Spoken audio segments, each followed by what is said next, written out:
This podcast is a member of the Voices of Wrestling Podcasting Network. Visit voicesofwrestling.com to hear the rest of our great podcasts, as well as show reviews, columns, opinions, and updates across the world of wrestling. And I say, hey, what a wonderful kind of day. If you could learn to work and play and get along with each other. Welcome everybody to the Winter War Games episode 15. Toss a coin to your larrikin. I'm your millennial host, Garrett Kidney, with my Gen Z host, Liam Jones is here. No! I hate it already. Start again. No. People must know. Liam was very upset last week when we finished recording the podcast. He was like, I'm a millennial. I ate avocado toast. And I'm like... No, you don't. No. You said I was a millennial because I was eating avocado toast. I was like, that's a very millennial thing of you to do there, Liam. And then Liam discovered he was in fact born in 1997, and that is the cutoff for Gen Z. Bad boys. What you gonna do? What you gonna do? Are you excited for the upcoming release of Bad Boys for Life? I haven't seen either of the other two Bad Boys films, but I'm going to see Bad Boys for Life. You should marathon the other two Bad Boy films before you go and see Bad Boys for Life. Well, considering I'm recording this at 4:33 in the morning, that seems unlikely. They should do a Bad Boys 3, and then it should have been Bad Boys for Life. You see, this is why you should be a film executive, and these people shouldn't be making their films. Yeah, I am a production leader. Indeed. As we could tell from all of the mishaps before this filming or recording. Yes, Liam. First of all, his hair, I think, was getting on his microphone. He doesn't know how microphones work, and then he decided, just as we were literally about to hit start and recording the podcast, his computer decided to update, which is very unprofessional of him and his computer. Yeah, you might have to replace both of us. And again, let me reiterate: 4:34 in the morning now. 3:34 p.m. This is what Liam Who will be the more energetic? Listen, I'm always high energy. I will wake people up with my high energy, like Hiroshi Tanahashi and his infinitely superior theme song. Got ass. As usual, we have NXT and AEW to cover. Last week, NXT was the superior show, so we are covering WWE NXT first. Liam, let me tell you, Keith Lee opened WWE NXT. How did you feel about that? Keith Lee, the man of the hour. I forget his old name. Keith Lee's cool. WWE has a remarkable ability to alienate me on their television shows within the first 5 minutes. You don't like the start the show off with a promo. It's not even the promo. It's the promos they do where Keith Lee comes out. It's like, so people say Undisputed Era had a great 2019 or end of 2019, but mine was even better. By what measure? No, it wasn't, you dope. Yeah. You didn't win anything. He got pinned at Survivor Series. They lost the tag title match. Then he became number one contender, and he lost the frickin' triple threat to become number one contender for the NXT title. He had a pretty actually bad end of 2019. His end of 2019 was not only not good, it was actively bad. Yeah, he's a liar. Or he's delusional. Is that the character? Delusional Keith Lee. Yeah, and then he was like, oh, they're limited. And he turns, and he pauses, and he looks at the camera. But I am limitless. And I'm like, for God's sake.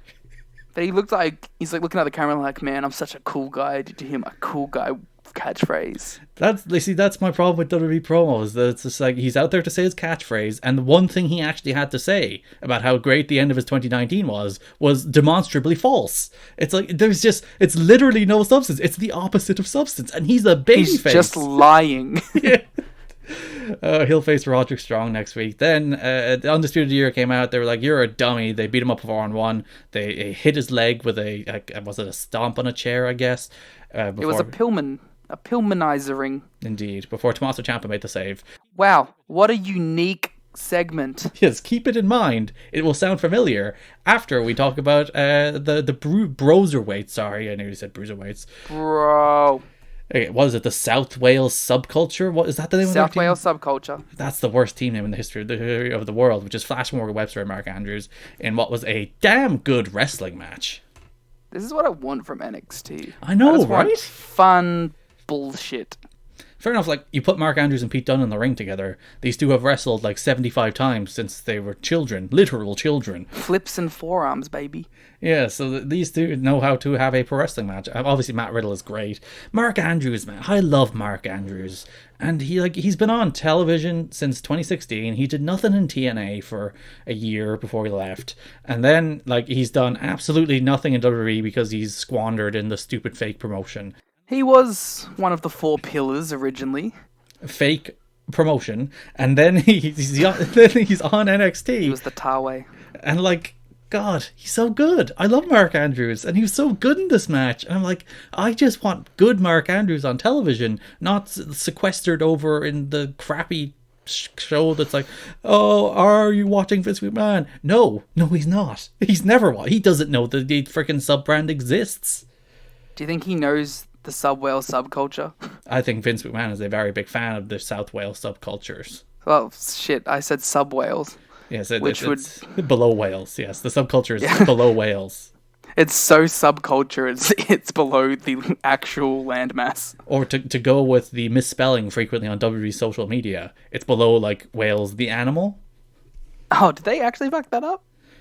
Multiple times they accidentally tweet Wales as in Whales rather than Wales as in Wales, the country. Seems like an eternal blight of the country. So, like, plankton underneath a whale or whatever, just catching a ride. There you go. That's a sick promo for a WWE heel to cut. Yeah, that's the sub whale subculture. But yeah, this match. That's a Kona Reeves promo. It sure is.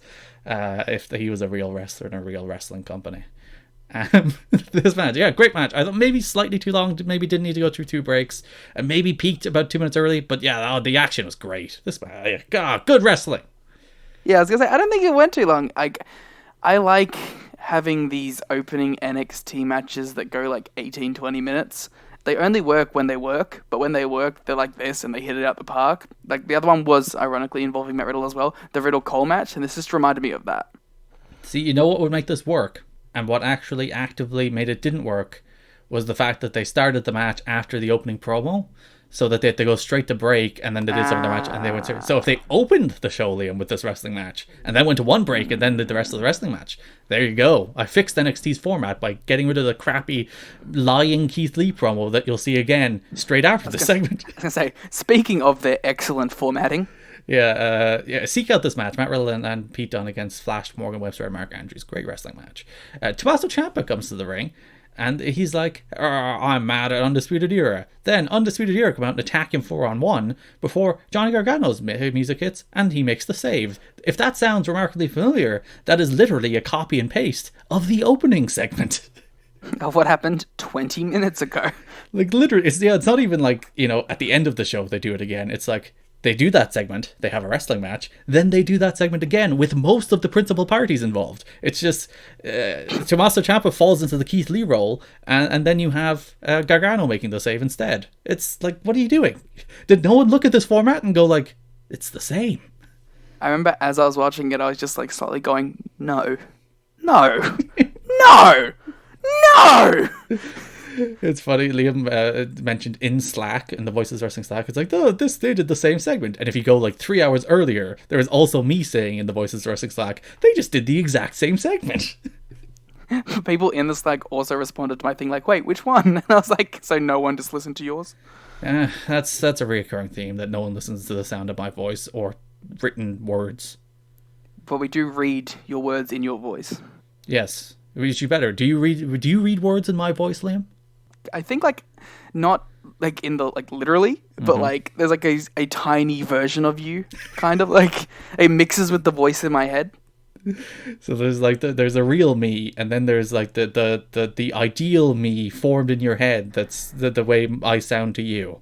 No, because the ideal you wouldn't write the things that you write. Oh, that's a heavy shot. That's unnecessary. Again, 4:41 in the morning. You're taking these shots at me. I'm depriving myself of sleep to record this podcast with you out of sympathy for you blowing your back out while lifting a table. And I'm like, okay, we'll delay the podcast because I'm kind and I'm considerate and I'm caring and I'm compassionate and I'm a nice human being. You know what kind, considerate, caring, and passionate people do? They bring it up constantly. Yes, and that's 4 ways of saying the exact same thing, but that's neither here nor there. But yeah, 4:42 in the morning, Liam, and there's you being mean to me, your poor beleaguered co-host. Garrett, I think you're just splitting hairs about the time. Solid segue. Grizzled young veterans defeated the Time Splitters in their first round match in the Dusty Why? Classic. Bro. I'm going to spoil our podcast, Liam. No matter how good NXT was, I refuse, out of principle, to give NXT a victory just because they had Time Splitters lose in the opening round of the Dusty Classic. Alex Shelley, as is well documented, and as you know, Garrett, is one of my favorite wrestlers ever. And I was like, yeah, he's here, he's fired up, he looks like he's putting in like more effort than he has in a while. I was like, yes, this is going to be great. Time Splitters are going to make it to the finals, and they'll probably wrestle Red Dragon. It'll be like a 2014 New Japan, and then they lost. And do you know, Liam, have you seen the brackets? Because their next match, had they went through, would in fact have been against Red Dragon. Yay. The match wasn't even that good either. It was fine. Yeah, but like, we've seen Shelley in Ring of Honor over the past 3 years. I still think, just watching him move, you can tell that he's putting in a bit more effort. Yeah, and I appreciate that from one of my favorite wrestlers ever. They had lose to Zach Gibson and James Drake. I like Zach Gibson and James Grape. James Grape is what I was going to call him. He's grape. He's grape. But yeah, I like them. They can deliver a big match. And like, if they go to the finals, they'll probably have a good match with whoever, with the broserweights. Yeah, you might as well go all the way if you're going to push one of these teams, and you knocked out the other, like probably the actual best team. Well, I was going to say, like, it's either going to be the Imperium versus Red Dragon, or it's going to be Broserweights versus Grizzled Young Vets, because they will want to do an NXT versus NXT UK finals. And I would hazard a guess that the Imperium will lose and then result in them having a 4-on-4 match against the Undisputed Era, as opposed to splitting that into multiple matches. I think, wait, didn't they already announce a 4 versus 4 match? Did they make that official, or was it just inferred? I'm pretty sure that's what they announced on the clip show.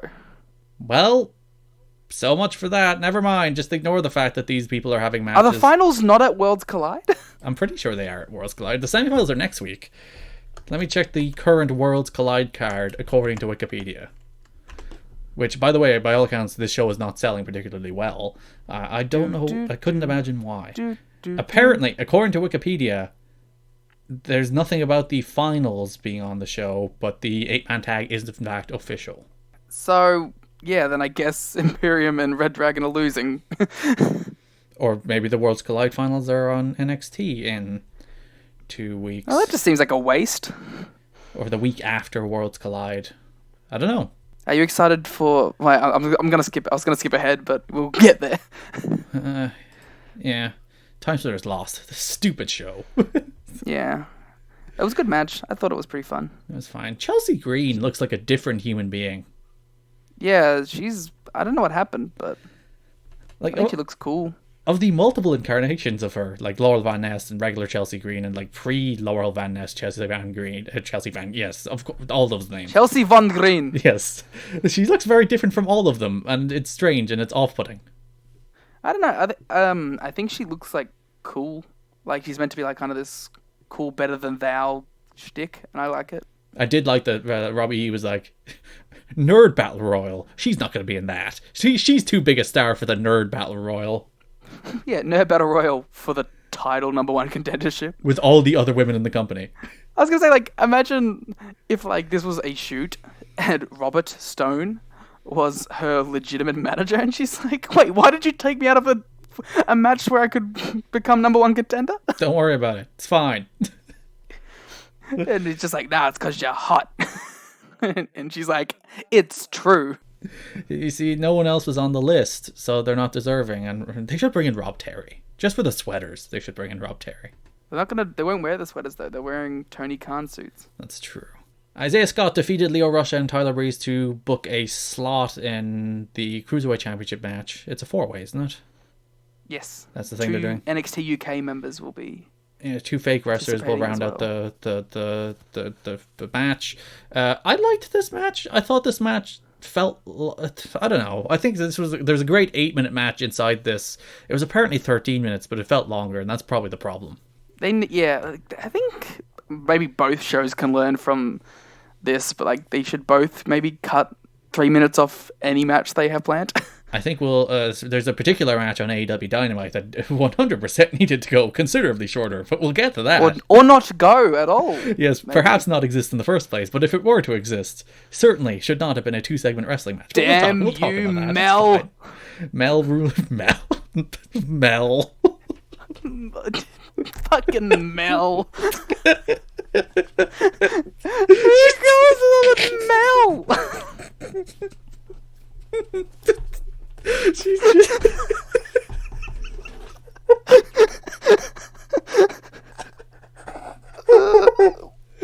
I'm not sure, is it funny or am I sleep deprived?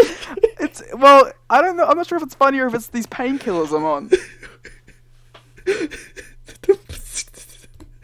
The Nightmare Collective or Voodoo. Her name is Mel. You're leaving this entire bit in. Oh. All right. Isaiah Scott defeats Leo Rush and Tyler Breeze with the JML driver. More like the JML driver.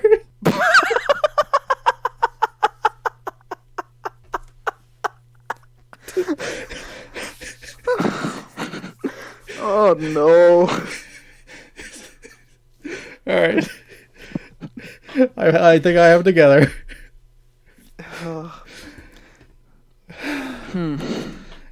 Scott's going to Worlds Collide. The match was all right. Yeah. I have nothing. Johnny Gargano was they're with Tommaso Ciampa, and he's like, Mustache Mountain want to fight us, and we'll do it. That was about it. That match will be really good. It was. Did you watch the NXT UK took over? I watched most of it. Did you watch the Tyler Bate Jordan Devlin match? I did. Wow, you should talk about it, because I haven't. I thought it was a very good version of that match, but I am a tad numb to their style. Because basically that same kind of match happens on NXT twice a week. Yeah, it just doesn't happen on NXT UK. That's probably true, but there's truly no way of knowing. I was very mad here because, as we mentioned, Keith Lee's leg got violently assaulted earlier in the show. He was just walking around like a dude. Yeah, and like even earlier in the show, after his leg got violently assaulted, they were like, "Oh, the doctors are checking on him, and he might not be able to make the match next week, or he might be hurt." And then here, he's just coming up, beating up security, fighting with the Undisputed Era, giving out about Roderick Strong, and he's fine. It's like, what was the point? He threw a man through a bush, damn it. He did pounce a man through a bush and threw a man through a car window or a windshield, or into one. Well, the windshield's shattered, so there you go. Yeah, but he didn't go through into the front seat, did he? I don't know. Maybe he rolled. This is an unnecessary point of contention. Keith Lee perfectly fine here. Apparently, his knee's doing good. If their match next week is built around the fact that his knee is hurt, I will have serious problems with it because very clearly he's fine. Much like most of the WWE audience, I will forget about it and not care. And then we had our main event, which was the Battle Royal for the NXT number one contendership. That I assume went 50 minutes. It was 22 minutes, according to our fan Larry C. That's wrong. It featured Candice LeRae, Mia Yim, Bianca Belair, Casey Catanzaro, American Ninja Warrior is back. But I thought she died. The debuting Mercedes Martinez, Shotzi Blackheart. Was Dakota Kai in this match? I don't remember being in the match. Larry says she was, but... God, were there this many people in this match? Vanessa Bourne, Kaden Carter, Santana Garrett, Dakota wasn't in Shirai? it because Mauro had a whole quote about something about her absence during the match. And yeah, she took out what's her name? Oh yeah, classic. What's her name? This is, as I said, if you take me, it was there being off over Christmas. Tegan Knox, there we go. She took out Tegan Knox later in the match, so I don't think she was in the match. If she was in the match, I don't remember her in the match. But then again, she gave up. Do you remember MJ Jenkins in the match? I don't either, and Larry says she was there. Do you remember Jessie? No. Poor Gianna Perazzo. Sure. Like Chelsea Green being pushed. Chelsea Green gets like this whole new character after like the Raw thing, and then they're just like, Gianna, get in the Nerd Battle Royal. I'd like it if Robert Stone had already signed her and was like, Chelsea can't be in the Nerd Battle Royal. I'll chuck Gianna in though. She fits the nerd bill quite well. I like Gianna. But yes, this was a battle royal, so it was very unmemorable. The only thing I don't like battle royals. Did you like this battle royal? No, it was boring. There you go. So I didn't like the 10-minute Royal Rumble fatal Final Four shtick either. Yeah, the best thing about this match was when Dakota Kai took out Tegan Nox and then threw the knee brace right at the face of Tegan Nox, and it was fantastic. Just mean. And Tegan Nox didn't get her hand up or anything; it just hit her in the face. It was hilarious. Dakota Kai's real mean now. Yeah, Dakota Kai's great. She should win this match. But yeah, screw Bianca Belair. I was you were after the match, you were like, "Oh, Bianca Belair won, huh?" And I was like, "Did she? Oh, she did." It seems like a real stupid decision. And I watched the show I think she's 2 hours done. ago. To me, her NXT run is over. Also, shout outs to Indy Hartwell, who was in this match. Australian represent. There you go. They were building up Candice LeRae as well as the potential next challenger. It was Toni Storm and Candice LeRae looking at Rhea Ripley's title, but no, it's gonna be Bianca Belair. It's gonna be Bianca Belair versus Toni Storm. Well, it when could she well be. Wins. Those aren't title matches, are they? Oh, they are title matches. Never mind. That was the whole point. Toni came out was like, "Hey, want your belt?" That is NXT. Did Toni win the NXT UK Women's title? That's why I was like, is that a title match? I don't remember. There's truly no way of knowing. I can check very quickly. Thank you for checking. It's a I fake know company. nothing of the NXT UK results. Kaylee Ray retained. I stopped paying attention to UK results a year ago. You didn't watch Walter and Joe Coffey? Ugh. Or the unnecessarily long ladder match that had Gallus win for reasons beyond comprehension. Did the Walter Joe Coffey continue the tradition of a 30-minute main event at the NXT UK takeovers? In their defense, it was only 27 minutes. Ah, well, that's justifiable. That's acceptable. God, that match was at least 15 minutes too long. This was a good show. But why did Alex Shelley lose? I thought I really, really, really, really liked that opening match, and the rest was kind of there. I really liked the opening match, and I liked the three-way a lot. And I even liked the tag match more than you too, so I was pretty high on everything except for the Battle Royal. Yeah, the opening tag is great. Alright, AEW Dynamite. So we had the 50-50 shot. I ran a Twitter poll on my own Twitter. I haven't voted yet. On my own Twitter before this show. It's we have a 50-50 chance. Is it going to be a good Dynamite or a bad Dynamite? And people, 70% voted good Dynamite. And they were correct. It was a good episode of AEW Dynamite. Oh, is this the second week? Which means it must be, yes. Yes. Every 2 weeks. So yeah, we went good week, bad week, good week. Next week's on the boat, so really that episode could go any which way. So if someone doesn't get thrown off the boat, it's automatically a bad week. Yes, and on the same principle that Time Splitters lost makes NXT a bad wrestling show this week.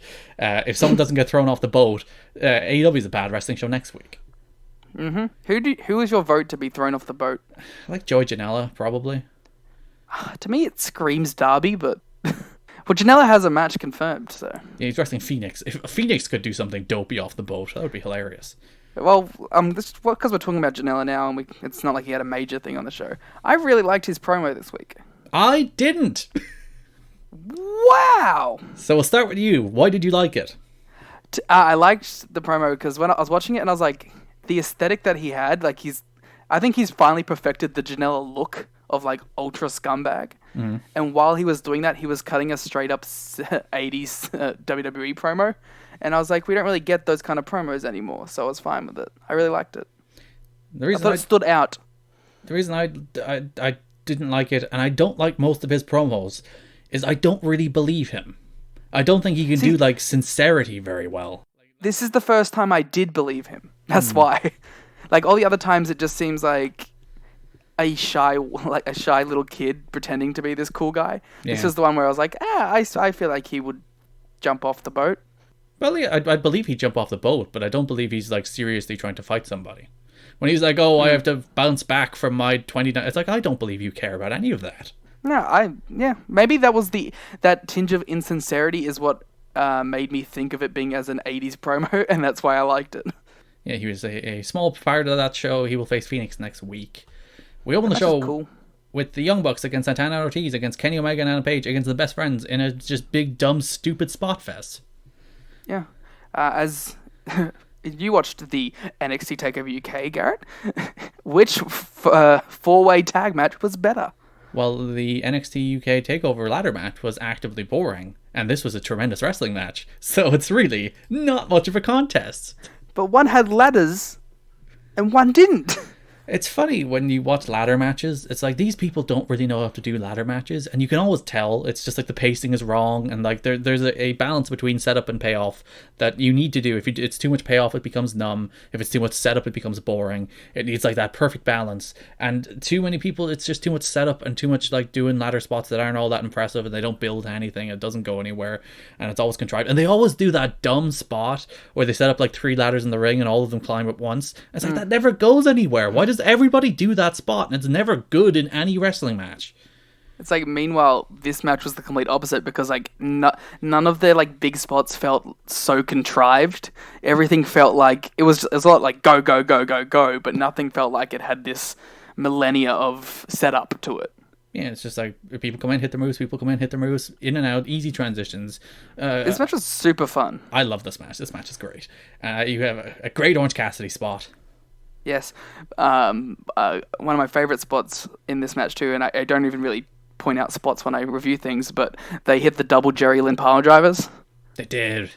Which Larry Zonka here incorrectly dubbed as the Gotch power driver, the Gotch power driver is a pull-up with the Gotch style, and the Jerry Lynn is throwing it up at the top. So. Yes. Cradle pile driver, where the Gotch pile driver is like, you hook the legs, but then kind of styles clash them. Yeah.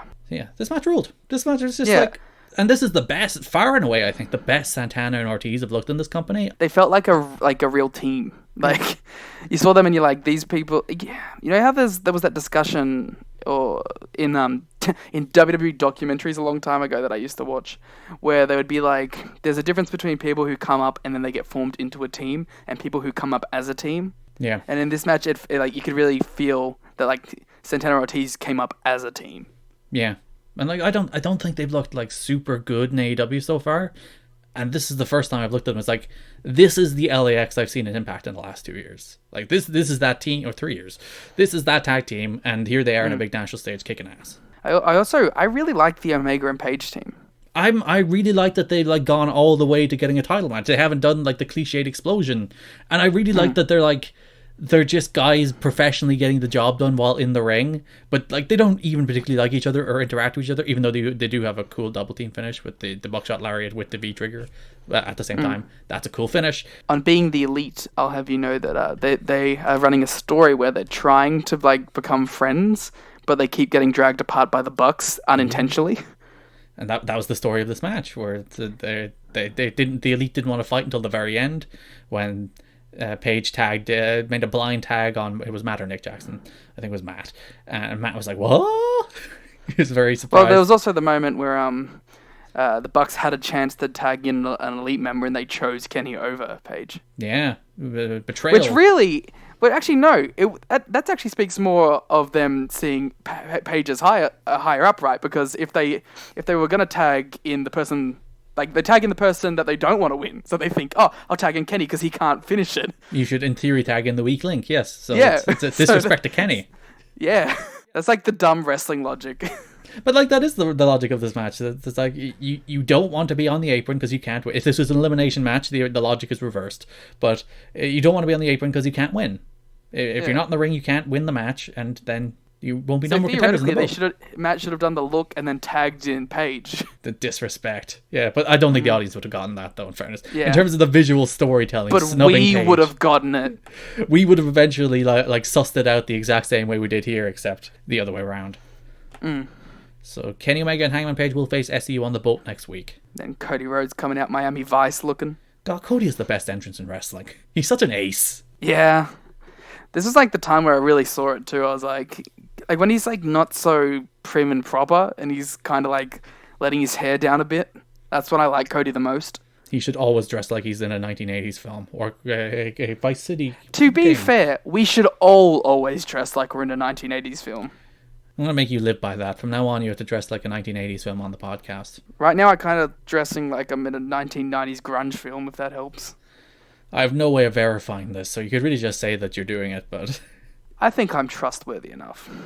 So Cody's got a pretty good promo about how he accepts the stipulations of MJF. He'll face him in Atlanta in about a month. When's that, Matt? That Atlanta show's not for a while, isn't it? It's like 20 years away. Don't worry about it. Yeah, so he'll face Wardlow. He won't touch MJF before Revolution, and he will accept. I wanted him to turn down the 10 lashes and accept 20, but now he said 10. He'll accept the 10, and when that happened, we don't know. But yeah, MJF and Cody is, as of right now, on for Revolution. I hope he does the whole, please, sir, I'll have another. Yeah. That's I kind of wanted to do that here. It's like, you want to give me 10 lashes, I'll take 20, and everyone will be like, wow, yeah, you're tough. But then that segment gets drawn out an extra 20 minutes because they have to wait a minute between each lash. That's true. It would be unbearable. I would then criticize it when it happens in 3 weeks or whenever. 6 months. Yeah, Cody's great here. Cody's always great. He's the eternal ace of this company. Garrett. Mel. Mel. Mel. Mel. Mel. Mel. Mel. Mel. Liam, please take us through Brandy Rhodes and Mel against Hikaru Shida and Chris Statlander in great detail. Why did this match even occur? Well, it was meant to be Awesome Kong, but Awesome Kong was injured. Yeah, but I'm saying that was your out. That's Then true. you could have just not done the match. You could have done a singles match. You could have done Statlander. Though people are kind of giving Shida and Statlander a pass here. I don't think they were good in this match either. Statlander completely missed her shooting star deal. It was a shooting star hand on the shoulder. It was very devastating. I watched that and I wanted to be in the back and see Cody and Kenny and the Bucks' reaction to that. Yeah, and like the moments before, she completely missed the kick as well. The kick to create that separation was fresh air. Yeah, this match no good. And Hikaru Shida and Statlander have been very good in the show. Not good here either. This is maybe the worst match in AEW history. This match was dire. I think far and away this is the worst match in AEW history. My God. What were your thoughts on Mel? Mel, she looks tall. She looks taller than I realized. Her name is Mel. Her name is Mel. Just Mel. Brandy Rhodes. Mel like a damn librarian.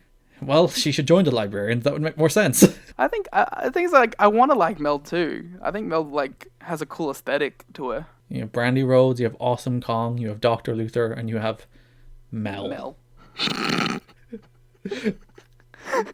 The Nightmare Collective. It's Mel. just your spine tingles with fear and terror. You wake up in the middle of the night, startled out of the nightmare, and you're just like, Mel. Dear God, it's Mel. Oh. They should Poor kill Mel. this angle. Yeah, she looks like she's looked taller in this match than she that she has that going for her. She's tall. Probably should have just made it a singles match with Mel and Sheeta. Or Mel and Chris. Also, Mel lost. That's true. She took the fall. Well, in You fairness, couldn't have Brandy lose, they who was probably a manager most of the time. They probably stuck to the original format in which Mel was supposed to take the fall with Kong also in the match. You don't have to. But You there's can change the format. You're in complete control. Wrestling is fake.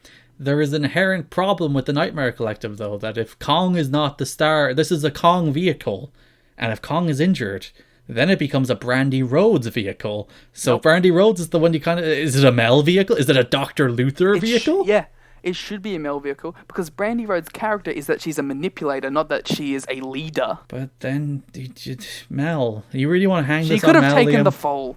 I'm gonna die on the Mel hill. Which is separate from a molehill.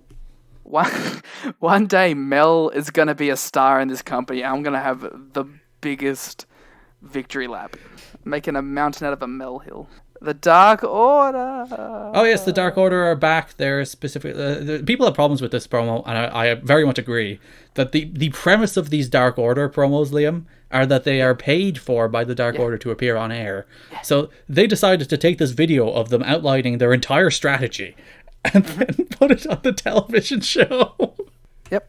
There is actually... There's a broader theory. You know, email phishing schemes? Yes. The idea is that they are supposed to be so ridiculous that the average person who is not going to be caught by them is going to dismiss it out of hand. So the people that actually reply to them, they're so ridiculous and so absurd and so clearly a scam that the people that actually reply to them are people that are much more likely to be actively scammed. So it's a filtering device. It filters out all the people that are like smart, and the people that reply are stupid, and you're much more likely to scam them. So this is what that is. This is like, we're going to put it all out there as like, we're going to cast our net out and see what we get. It's actually brilliant strategy from the Dark Order. Adversely, Adam Page, who at this point is drunk, will be watching that and go, "Oh, they like me." The Elite don't like him. Thus convincing him to join the Dark Order. You know what annoys me about the whole Marty re-signing deal? Go on.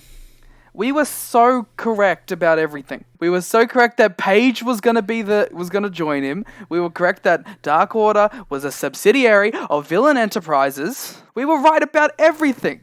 Dave Meltzer reported that today, that the Dark Order was basically building toward the debut of Marty Scurll, but as you might have heard, Marty Scurll was offered a boatload of money and the book, so he's staying in Ring of Honor. You can't even, like, getting that kind of, you can't even blame the guy, can you? Yeah, you're booking yourself and you're getting shitloads of money. Yeah, sure. Plus, like, assuming the contract isn't 10 years, AEW will probably still be around by the time it comes up. Yeah, he's 31, assuming an average contract length of about 3 years. He'll be 34 when he gets out of it, which is still in his prime. And one will assume he won't book himself so far into the ground that he's not of any value. Yeah, like, he will come out of this a star still, so... I do wonder, like, because, like, the story that came out was that he was supposed to debut in December, right? That Dark Order segment, the last show before Christmas, in theory, was meant to be the debut of Marty Scurll, which that segment, admittedly, would have worked much better if it was the debut of Marty Scurll. Also, that was what we said. But, like, if that was the case, I wonder if, like, this new deal that they got would have been a turning point on it, the new deal with TNT. A new turning point on which?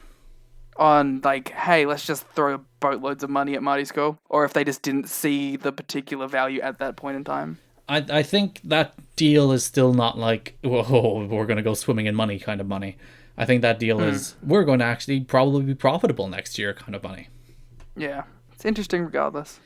And I kind of like that they're not just like, give him $1 million, because that's the stupid WCW thing to do. They're in here for the long haul, or at least the 3-year haul. Yes. And they're probably already throwing stupid money out at Kenny Omega and Jon Moxley, so they probably can't throw stupid money out at everybody. And Luke Harper. Who's, I think, about a So who's going to be the leader of the Dark Order now, Garrett? I want your predictions now, because we were correct last time. Giovanni from Team Rocket. Wow, that's a bold choice. Do you remember the early Pokemon episodes when he was communicating with Team Rocket? And he was like a shadowy figure in the background communicating on, like... So that's him. That's Giovanni. You know who my prediction is? Marty Scurll. Orange Cassidy. That would be quite a twist. Wouldn't that be the best? Just, like, cuts to, like, the chair, and it's just Orange Cassidy and he chucks up the thumb. So in that instance, you then just turn the Dark Order into Orange Cassidy knockoffs? They all just start wearing, like the people in the crowd, Orange Cassidy cosplay? Yeah, they start wearing the double, like, jean look, but they also have the mask still, with the glasses over the masks. But you have to make them blue denim masks. Yeah. Jon Moxley defeated Sammy Guevara in a very good wrestling match. I like this match a lot. It's a good TV match. Yeah, I thought it was pretty fun. Remember last week when I was like, oh, they'll have a 9-minute 3 1/4 star match? They had a 9-minute 3 1/4 star match. Yep. Which was, good fun. Mox won. Sammy's still great at everything. Sammy is great. Like, we'll talk about the post-match more in a second, but, like, in the post-match, they're holding back. He just lost clean to Jon Moxley, and they're holding him, the Inner Circle attack him, they're holding Jon Moxley back, and Sammy just starts bitch-slapping him as if he's in a position of dominance, despite just being beaten. As if he had earned this. As if, like, I knew I was tougher, I proved it. It's the best.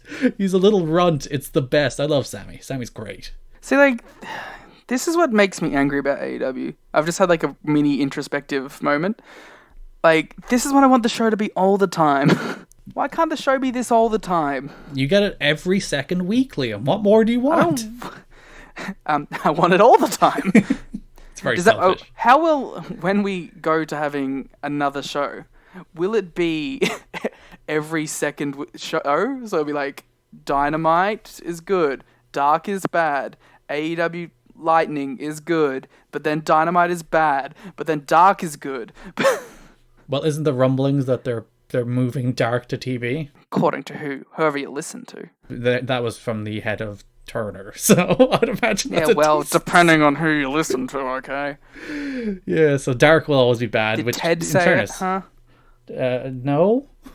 Yeah, exactly. That's the only head of Turner I respect.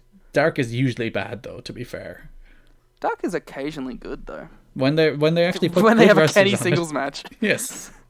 It's like, hey, let's put one of our good wrestlers isn't wrestling on TV this week. Let's put him on Dark, and then you get the Young Bucks against Strong Hearts, and you're like, ooh. Oh yeah, the Strong Hearts were on Dark this week. The Wrestling Jurassic Express, yeah. And I'm sure they won. They sure didn't. Wait, which Strong Hearts members were there? Was it Lindemann and Tahawk? I assume it was Lindemann and T-Hawk, but who knows? Maybe it was a AEW. 6-man, actually. I didn't actually read the results that clearly. We'll find out on Dark next week. Former Wrestle 1 champ. The true Wrestle 1 ace. No, not anymore. Now different invaders. Whoa! What do you mean true Wrestle 1 ace? Who'd he beat? That's not how it works. That's not how ace ship works. You don't just beat the ace and you become the ace. Hey, Ashino was beaten, and then he didn't even get his title back. But that logic, Will Ospreay was ace of New Japan for a bit. Yeah, we're going to start the linear ace. The linear ace is such a great concept. Whoever gets the most recent pinfall on the ace. You'd have to go from when Tanahashi first started being declared as the ace, and then just every loss from that point. Find out who is in fact the linear ace. It's probably just Okada. I guarantee it's probably Okada.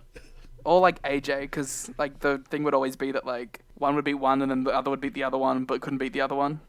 Though actually, now that I say it, can't be Okada because Okada lost his last match, so it's probably Naito. Well, to be fair, it probably would have been off of Tanahashi for years at this point. Yeah, it's probably Show. It's probably is Show or Chop. It's probably somehow in Old Japan now, and it's Kento Miyahara. Someone work that out. Whenever Tanahashi was called Ace, work out who the linear ace is. Go linear ace. John Moxley was attacked by the Inner Circle. A really good beatdown because when Jericho's music hit, when Judas hit, the crowd huge reaction because Jericho's a huge star. And by the time they beat up John Moxley relentlessly, there was real heat there. It's that's good pro wrestling. I think this works so well because Jericho came off as legitimately unhinged and as a threat. This wasn't jokey, haha, Jericho. This was the Painmaker. Yeah, stabbing a guy in the eye with a spike does that. With a dull spike. How do you know? I saw it. Oh, well, fine. He held it up to the camera multiple times. Mr. Master of pointy things. I am. Pointiest. And also, what was annoying, at the end, Jericho's cutting his promo into the camera, but Tony would not shut up. So I was trying to listen to Jericho, but I had Tony going over it. Don't you disrespect Tony. He can say whatever he wants. At the start of the show, where Tony's just hi, JR. Hi, Excalibur. Excalibur's just hi, Tony. He's a gent. I like Tony. He's just there to have a good time. He's not even there to get paid. He's just there to have a good time. After the match, Chris Jericho cut a really good promo on John Moxley about he was blind and he was going to kick that. He was I'm going to beat I think he said crap. He's no, shit out of you. He's I don't need to censor myself. He's I get the one allowed shit on TNT. Yeah, it's Mox is out of the title picture. It's going to be Pac and Darby for #1 contendership. That was a really good line.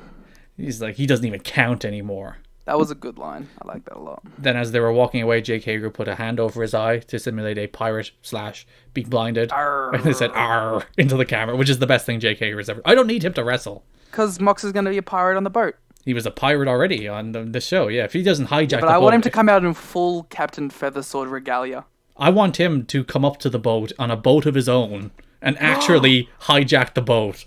But the boat is the car. Yes, he's turned the Ford GT or whatever into a boat. GT into a car. And he's there with his first mate, Mel. Yeah, Mel.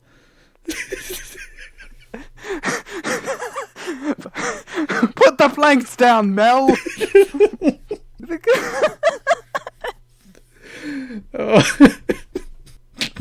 This is delirium.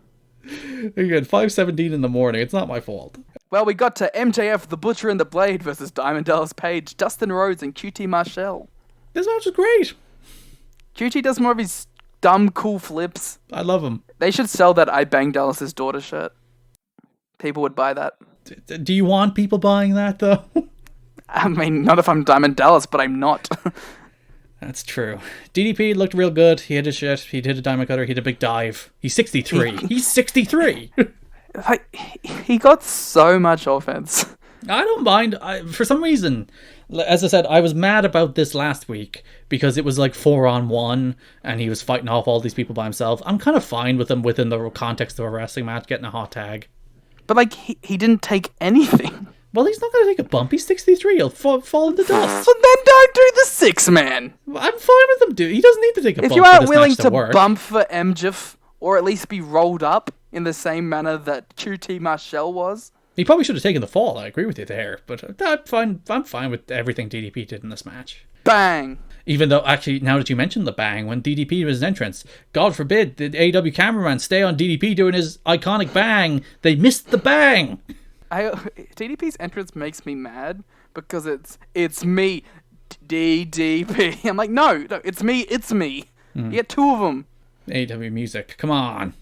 I don't actually mind the song. It's a fine just rip-off of all of his other themes, but... There is like a weird through line of like, obviously his original WCW theme was a rip-off of Smells Like Teen Spirit. And then you have like weird spins on the rip-off. So you get like rip-offs of rip-offs and like spin-offs of rip-offs. It's fascinating. I like that they still got a self-high-five in there, though. As well they should, because that's his entire shtick. If true that. I like DDP's attire. It was his old attire, but it had the DDP yoga color on the side too. I like that he actually wore gear as well, because if I remember when he did like and Rumble he didn't look bad. Yeah, when he did like Rumble stuff and WWE stuff, he didn't wear gear. It looked like DDP. Again, 63. Good work, DDP. Wardlow will face Cody in the cage match on February 19th, by the way, which is a... Have you seen much Wardlow? I think I've asked this before. I don't think I've ever seen any Wardlow. Should we watch a Wardlow match to see if this cage match will be good? I would like to be pleasantly surprised or upset with Wardlow, so I'll go in fresh. That match is a month away, by the way. Oh, Jesus. Can we get... especially if you're going to have, like, 2 shows that people are going to watch now. Even if you had a normal pay-per-view schedule, that's 8 shows between pay-per-views. Yeah. Like, now it's going to be, like, 24 between each pay-per-view. That's a lot of wrestling. That's a lot of wrestling that, like, you have to stop and start feuds with. You're already doing it by having, like, Jericho having a mini feud with the Jurassic Express. And there was another one that I'm blanking on, but... It's just like, I don't like this, man. I need more big shows, damn it. Well. Break the walls down. It's the big show. Our main event. You didn't do the End Jericho. No, I'm not. For the second half of the number 1 contendership, kind of, it's not a tournament, but qualifier, I guess. Pac against Darby Allin. Hell of a wrestling match, Liam. He is alright. Pac, very good wrestler. Darby Allin, very good wrestler. I like how mean Pac is. He's very mean, and Darby is the perfect person for him to be mean to, because he's very sympathetic, and you can beat the hell out of him. Part of me wishes that this was like 2012 Pac, and it was just dumb, flippy bullshit. I don't know. I like 2020 Pac a lot. Like, I like 2020 Pac a lot too, but like sometimes, when you put him in like there with Darby or like his matches with Will, that's when I just like, just show me the old Pac, just for one match, just do it. I don't know. I think it works better as the contra, because if it's just 2 guys doing flips, whereas here it's... Yeah, but I like that. All right. I like the contrast that new Pac brings to people like Darby Allin, because he's a bully. He's like he shouldn't be a bully. I get that. Yeah, he shouldn't. Why is this man a bully? Yeah, but he is. Look at this angry man who's not the tallest in the world, but he is supremely jacked, and he's just a bully. He's just a mean bully who hits people and hurts people, and he's mean. This match reminded me of his big Dragon Gate matches. I didn't watch any of them. You didn't watch the Casey match? I've watched none of them, no. Actually, I might have watched one. Did I? I don't remember. If I did, I don't remember it. Did you watch him lose the title? No. I've watched a Dragon Gate match in like 3 years. Show's cancelled. This isn't a Dragon Gate call. This isn't Open the Voice Gate. On the Voices of Wrestling Podcasting Network. Yeah, great main event. Pac won. Yeah. This is probably like the least interested I was in a match, because like I was already broken down from the other matches. I was like, I had my nostalgia, I had my head in my hands for the entire match, I had my good flippy bullshit. I was like, I'm done. Your attention span just doesn't allow that long. I think I was burnt out, honestly. You should go back and watch this match when you're not burnt out. This match is a great wrestling match, Liam. To be fair, I was also watching this match, well, at what point it would have been 2 a.m. Well, it's 5:23 a.m. and I'm perfectly alert. You just spent 20 minutes laughing at the name Mel. Listen, that's good audio. It's for our listeners. I mean, yeah, I do think that's some of the best work we've done. Mel. Speaking of some of the best work they've done, Tony interviews Park after the match. Yeah, then he's like, Mox won't be there. I'm number one contender by forfeit. Before Mox is like, oh, I'm in an ambulance. No, I'm not in an ambulance. My eyes. Venom Mox comes out. That's sure a reference that I assume is. It's a Metal Gear reference. Sure. Metal Gear 5. I don't remember Venom Snake from the 20-minute presentation, PowerPoint presentation. 20 minutes? That was an hour. I like the way you make it worse. The PowerPoint presentation you once gave me on the history of Metal Gear. Yeah, well, Venom Snake is the fake Snake. Okay. Who was a clone of the original Snake, but not done any of the other clones. Actually, no, he wasn't a clone. I'm getting mixed up. He was a medicine man who had plastic surgery to look like Snake. So Snake could go off and do other things, and he could be like the public face of Snake. What was Snake doing while this was happening? Kind of going crazy. Hideo Kojima has to be stopped. He needs to be given money. He was. Have you seen Death Stranding? Yeah, it rules. Have you played Death Stranding? No. You clearly don't like him that much, do you? I've watched it, though. That's not playing it. Do you think he'll... This is not a game podcast. I was going to be like, do you think he's going to ever buy the rights back to the Metal Gear franchise? It's like, that's not the point of topic here. No, it's probably far too much money. That's my answer to your question. They should give him the rights. Yeah, Park against Mox for number one contendership next week. I actually, fair enough, he wasn't actually officially number one contender, but like in my head, Moxley was already number one contender because he was already like doing the feud with Jericho. That's your WWE mind. Well, no, because he spent like 4 weeks feuding with the world champion. Yeah, but he hadn't earned it. He has. He was the top contender. No, but he hadn't earned it. But he was number one of the rankings. Because the rankings got reset, Garrett. Oh, unfortunately, he was still top of the rankings. Yeah, I was going to say, if the rankings get reset and you're number one, you should be like, what the fuck? Yeah, I was number one before they reset. I'm still number one after they reset, and he still has to become number one contender. They should do a year-long storyline with someone who was losing, and like they finally earn their way up to being the number one, and then then it resets. It's like, sorry, bad timing. Like, literally on the last Dynamite of the year, they beat like the number 2 contender and make their way to being the number 1, and then reset. Back of the line you go. Which was your match of the week, Liam?